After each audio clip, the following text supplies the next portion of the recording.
Welcome to this week's episode of the Jewish Diaspora Report. On this week's episode, we look into the Palestinian leadership and if they really want peace with Israel. Let's get started.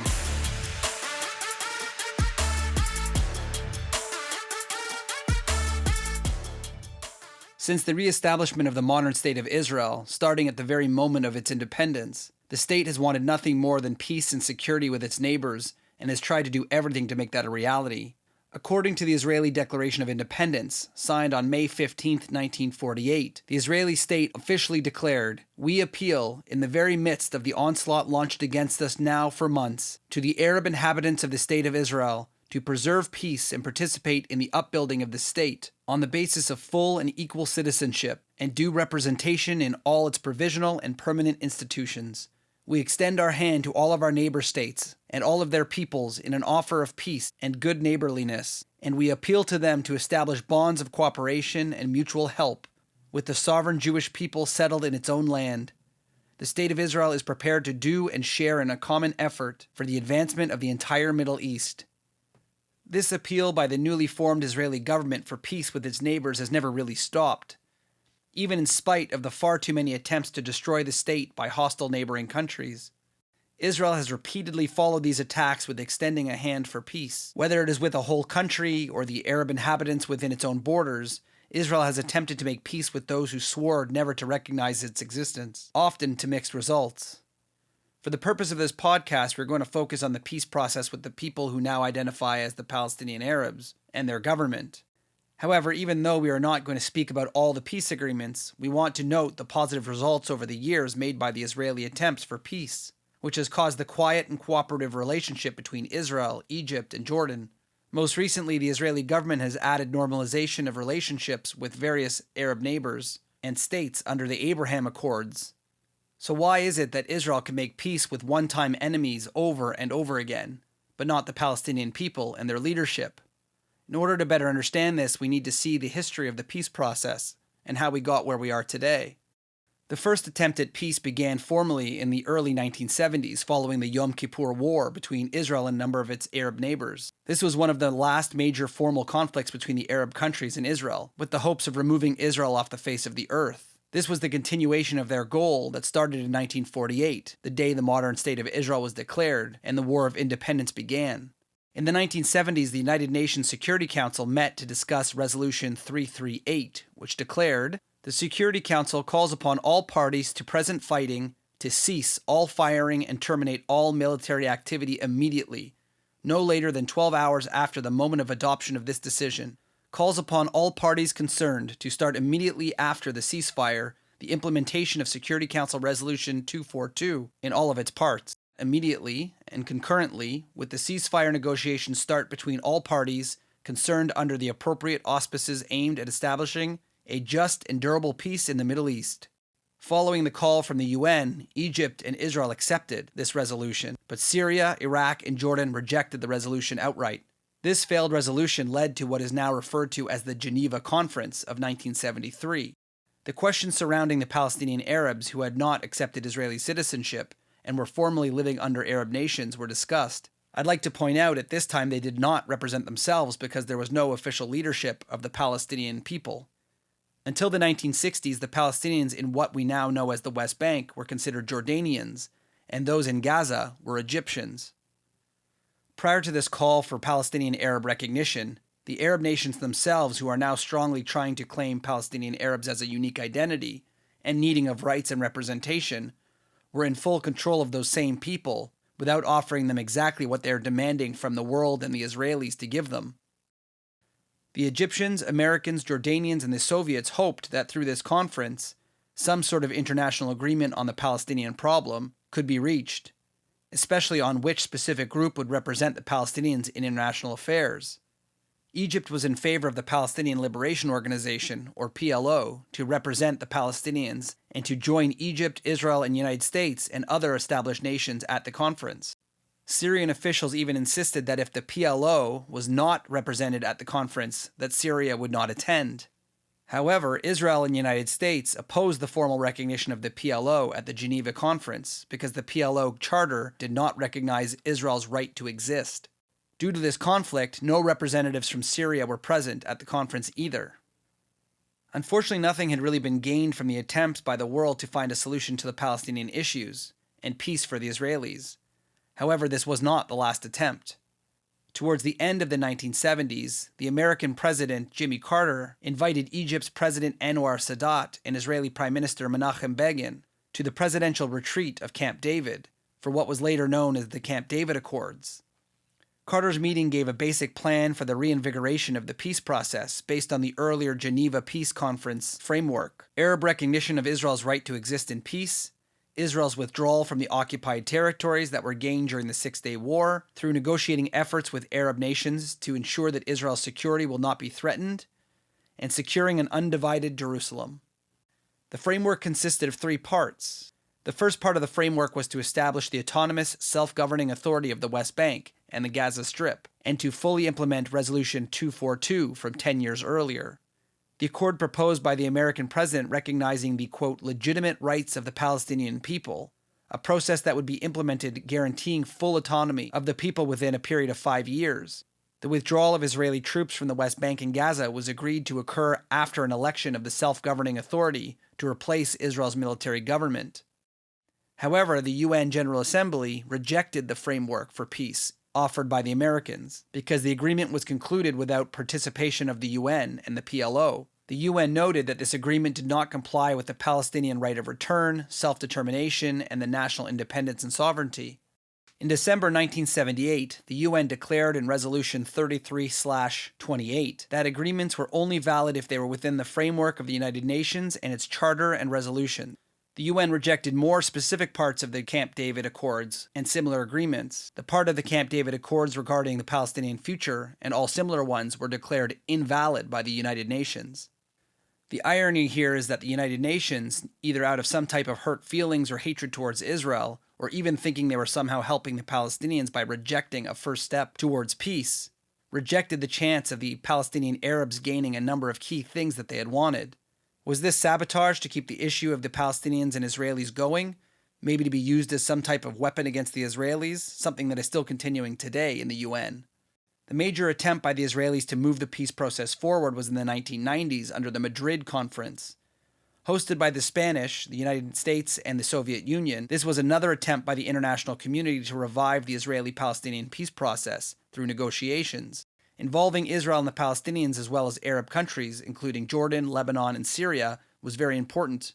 Interestingly, even into the 1990s, the Palestinian Arabs were still not speaking for themselves with a unified independent voice. At this conference, the Palestinian team was a joint venture between Palestinians and Jordanian delegations and consisted of Palestinians from the West Bank and Gaza. The PLO, or Palestinian Liberation Organization, had not been an official leadership for Palestinian negotiation teams. One of the reasons why Israel and other countries were against the inclusion of the Palestinian Liberation Organization was due to the activity that the group had taken in the Middle East over the last number of years. A couple of years earlier, the PLO had already been kicked out of Jordan for their assassination attempts against Jordanian leadership, which caused them to flee to Lebanon. In Lebanon, the PLO began to destabilize Lebanon and involved itself in the Lebanese-Israel War of the 1980s. They were again thrown out of Lebanon and set up their headquarters in Tunisia. By the 1990s and the Madrid Conference, the PLO was no longer welcome as the unofficial leadership of the Palestinian people. Israel had threatened not to come to Madrid if the PLO representatives or Palestinian Arabs from outside Gaza Strip or West Bank would be invited as part of the delegation. However, the chosen Palestinian delegation was in constant contact with the PLO in Tunis. During the conference, the PLO figures were present backstage to instruct the Palestinian delegation about what they wanted. Some argue that the Madrid conference did not accomplish much in the way of peace between the State of Israel and the Palestinian Arabs. Nevertheless, an example had been made for a future model for peace talks that had been laid down in Madrid, as the Madrid conference represents the first time that all these countries had been gathered face to face. Israel Prime Minister Yitzhak Shamir is quoted as saying, quote, "With an open heart, we call on the Arab leaders to take the courageous step and respond to our outstretched hand in peace." The head of the Palestinian delegation said, quote, "To the co-sponsors and the international community that seeks the achievement of a just peace in the Middle East, you have given us a fair hearing. You cared enough to listen to us. We thank you. Thank you." The bilateral Israeli-Palestinian negotiations eventually led to the signing of the Oslo I Accord on the lawn of the White House in 1993. Finally, under the Oslo Accord, we see peace between the Palestinians and Israelis, in a manner of speaking. Building on the earlier Camp David Accords, the Oslo Accords began following the First Intifada. Under the PLO and its leader Yasser Arafat, the world wanted to see peace between the two sides and put an end to the death and destruction caused by the supposed armed struggle by Yasser Arafat and his followers. Another important aspect of the Intifada was the Palestinian Intrafada, which was an internal cleansing of the PLO and the Palestinian territories under Yasser Arafat's armies. Many Palestinians lost their lives at the hands of Yasser Arafat in order to secure his power over the Palestinian people. This is why between 1991's Madrid Conference and the Oslo Accords, Yasser Arafat and the PLO became the official leadership and spokespeople for the Palestinian people. Throughout the Intifada, he solidified his power through force against his own people.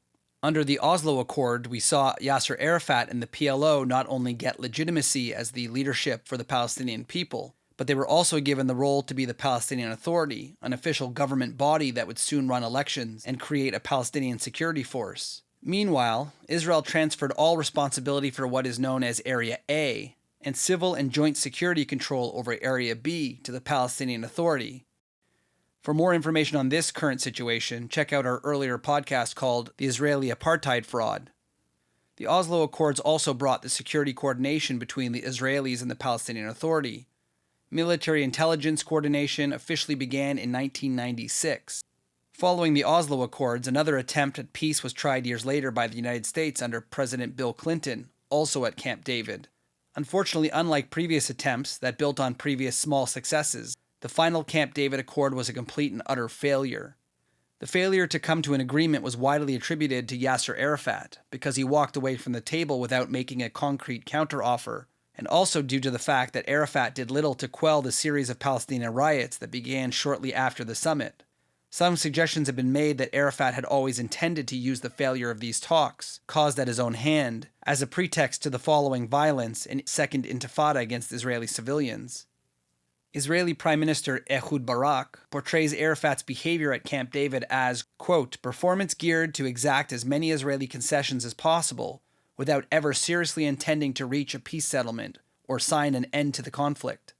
Clinton also blamed Arafat after the failure of the talks, saying, quote, I regret that in 2000, Arafat missed the opportunity to bring that nation into being, and I pray for the day when dreams of the Palestinian people for a state and a better life will be realized in a just and lasting peace. Dennis Ross, the U.S. Middle East envoy and key negotiator at the summit, claimed that what Arafat really wanted was a, quote, one-state solution, not independent Israel and Palestinian states, but a single Arab state encompassing all historic Palestine. Even the Saudi Prince Bandar bin Sultan, no friend to the Israeli state, said during negotiations, quote, if Arafat does not accept what is available now, it won't be a tragedy, it will be a crime. He was pointing out that the Israelis had given Arafat everything possible, and Arafat's walking away was a crime against the Palestinian people. Sadly, there's been little change to the peace process since the early 2000s and the Clinton-Camp David Accords. The newly formed Palestinian Authority, formerly the terrorist Palestinian Liberation Organization, has maintained control over the official status of leadership of the Palestinian people. There has been somewhat of a continuation of the Arafat policy of playing both sides of the fence under the current leadership of the Palestinian Authority. Following Arafat's death, the current president Mahmoud Abbas took over leadership and has held that position unelected since 2005. Abbas, like his predecessor, pays lip service to the West and Israel, claiming that they're working towards peace. However, also supports the actions that undermine Israel and peace. For more information on growing tensions in the West Bank between the Palestinian Authority and terrorist factions in the area, listen to our previous podcast, This is All the Palestinian Authority's Fault. In an attempt to lower the tensions between the Palestinians and Israelis today, Israel has attempted yet again to seek a peace. According to the Times of Israel, in talks with the Jordanians to end the cycle of violence, Israel had agreed to stop entering Palestinian Authority territory in order to capture terrorist suspects and turn over full authority to the Palestinian security forces in order to handle the threats. As the Palestinian Authority proves itself to be able to successfully handle the terrorist threats, Israel will withdraw further. However, the Palestinian Authority has turned down this offer. The apparent reason for the refusal to regain control over their own area was because if they do remove Palestinian terror groups from their own region, they will be seen as working with the Israelis and lose their already tenuous hold on power. In the end, we've seen a history of Israeli willingness to make peace at any and all costs. Throughout modern history, Israel has made peace with any and all countries that are willing to make peace with them. The Israelis have traded land, technology, and much more to ensure civilians are safe. Even Israel's one-time greatest enemies have become their closest allies, yet for some reason, Palestinian peace has been elusive and seemingly further away than ever. There's a quote that I had once read, and I can't remember where I heard it from and who said it, but the quote is that Palestinian leadership has never missed an opportunity to miss an opportunity. We saw the many attempts at peace that were successful in some ways. Some, sadly, were blocked by the United Nations, but in many ways walked towards the path of peace and coexistence. However, at some point, things seemed to fall apart. One thing that all the previous successful peaces had in common was that they were being negotiated by Arab nations on behalf of the Palestinian people.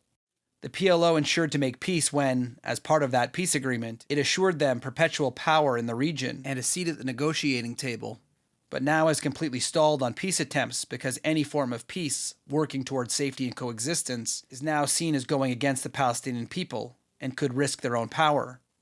It is clear at this point, by their own admission, peace with Israel and securing their own area is not an option. They have created an Israeli-hating monster, keeping their people in hopeless and poor conditions while telling them it's all Israel's fault. Now the Palestinian leadership is unable to control the nightmare that they have unleashed. The Palestinian Authority has spent so much time blaming Israel for their own lack of leadership that they have created a situation where they could never be seen working with Israel for any reason, including working towards a better future for their own people. How can a group that can never be seen working with Israel somehow bring peace at the negotiating table? And how could these leaders, even if they were willing to make peace, ever speak for an entire population that has been brainwashed into saying no to any future state that includes the Jews? I will end this episode with a quote that's really stuck with me. The former Prime Minister of Israel, Golda Meir, first said some version of this, but then it was updated by the Knesset chairman Benjamin Netanyahu in 2006. Quote, "If the Arabs lay down their arms, there'll be no more war. But if Israel lays down its weapons, there'll be no more Israel." This has been another episode of the Jewish Diaspora Report. Don't forget to check us out on social media at jdr.podcast and check out some of our other episodes on your favorite podcast source. We'll see you next time.